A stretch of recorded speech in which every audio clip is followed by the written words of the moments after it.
और विधानसभा के शीतकालीन सत्र के तीसरे दिन भी विपक्ष ने जमकर विरोध किया है। सीपीएम के नेताओं ने सदन के बाहर जोरदार विरोध प्रदर्शन किया और सीपीएम नेता सत्येंद्र यादव ने कहा कि सरकार आशा दीदी और स्कूल में खाना बनाने वाली दीदियों के मानदेय में बढ़ोतरी हो। उन्होंने कहा कि राज्य सरकार सभी के मानदेय में बढ़ोतरी करे, वरना सड़क से सदन तक हम विरोध करेंगे।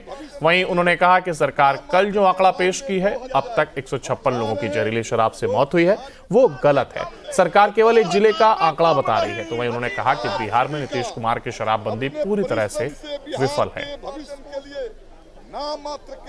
बिहार विधानमंडल के शीतकालीन सत्र का आज तीसरा दिन है और सीपीएम के तमाम विधायक जो हैं वो प्रदर्शन कर रहे हैं, खासकर जीविका दीदियों को लेकर। सर, क्या कहेंगे किन मुद्दों पर आप? जीविका दीदी, आशा और ममता बिहार के भविष्य को संवारने में उनका बहुत बड़ा योगदान है और ये राज्य सरकार उनके मतों के आधार पर खड़ी है। लेकिन उनके साथ 20-25 सालों से जो सौतेलापन व्यवहार किया जा रहा है, दिन भर उनसे काम लिया जाता है, मोबाइल खरीदना पड़ता है, कई तरह के संकटों को झेलना पड़ता है, लेकिन उनको जो है मानदेय के नाम पर सिर्फ 2000 रुपया मिलते हैं।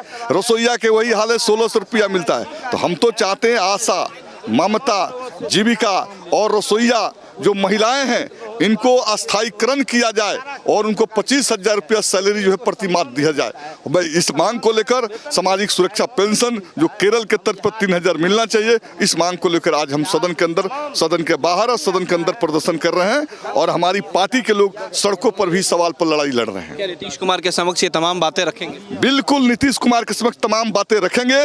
नहीं मानेंगे तो 2025 में इसका खमियाजा नीतीश कुमार को भुगतना पड़ेगा। एक सवाल और है, कल सदन में जो सत्ता के मंत्री हैं यानी कि जो श्रवण कुमार है, उन्होंने कहा कि 156 जो लोगों की मौत हुई है 2016 से अब तक शराबबंदी कानून के बाद जहरीली शराब से। कैसे देखते हैं इस आंकड़े को? वो आंकड़ा उनका झूठा आंकड़ा है। 156 नहीं, हजारों की तादाद में शराब से मौतें हुई हैं।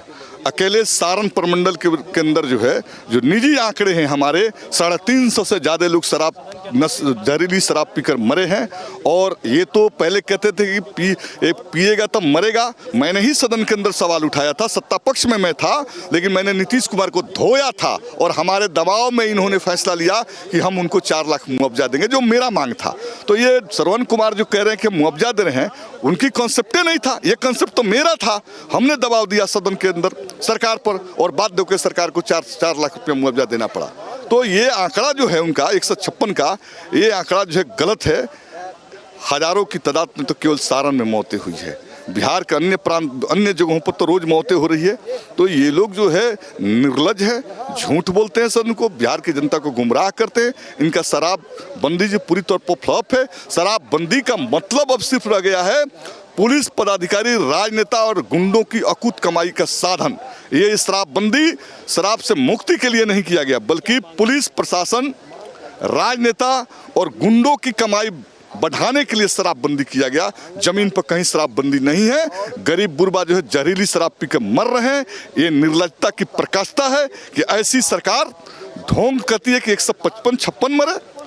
ये जो है बिहार की जनता को भ्रम में रखने वाला शर्मनाक बयान है। इसकी जितनी निंदा की जाए कम है। बिहार में हजारों की तादाद में शराब से लोग मरे हैं और ये इसलिए बोलते हैं कि जब उसकी सबकी समीक्षा करेंगे तो उनको मुआवजा देना पड़ेगा।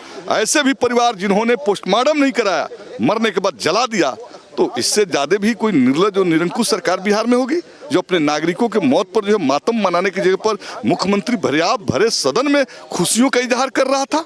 चलिए, बहुत शुक्रिया। ये था हमारे साथ सीपीएम के नेता। साफ कहा है कि जो तस्वीरें बिहार में नजर आई हैं, शराबबंदी कानून के बाद करीब 1000 से ज़्यादा लोगों की मौत हुई है, बावजूद उसके जो आंकड़ा है वो सरकार गलत पेश कर रही है। बिहार में जो शराबबंदी कानून लागू हुई वो पूरी तरीके से विफल है। वहीं केरल के तर्ज पर जीविका दीदियों को और जो रसोइयाँ हैं उनके मानदेय बढ़ाने की बात की गई और 25,000 जो केरल में मिलता है, उसी तर्ज पर बिहार में लोगों को मानदेय दिया जाए। वीडियो जर्नलिस्ट सत्येंद्र कुमार के साथ उत्कर्ष, न्यूज़ नेशन, पटना।